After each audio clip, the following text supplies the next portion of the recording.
Hello friends, কেমন আছেন সবাই? আশা করি সবাই ভীষণ ভালো আছেন। বন্ধুরা, আমিও ভালো আছি। বন্ধুরা, বলুন তো এটা কী শাক? বন্ধুরা, যত প্রকারের শাক আছে তার মধ্যে সব থেকে পছন্দের এই শাকটি আমার। বন্ধুরা, এটা হচ্ছে বাবু কচুর পাতা বা হচ্ছে দুধ কচু। এই কচুটা গ্রামে গঞ্জে যেখানেই পাওয়া যায় না কেন, এই কচুটা কখনো গলা চুলকায় না এবং খেতেও খুব মজার, মিষ্টি মিষ্টি লাগে। বন্ধুরা, আমার ভীষণ পছন্দ। আজকে বাজার থেকে আমি নিজে কিনে নিয়ে আসলাম এবং রান্না করছি। বন্ধুরা, এই ধরনের কচু শাক বা কচু জাতীয় জিনিস আমার অনেক পছন্দের। কে কে আছেন যারা আমার মতন এই কচু শাক বা কচু জাতীয় যে খাবারগুলো আছে পছন্দ করেন? বন্ধুরা, অনেকেই আছেন যারা কচুর নাম শুনলেই তাদের নাকি গলা চুলকায়।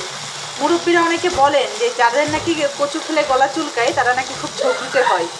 কথাটা কি সত্যি বন্ধুরা?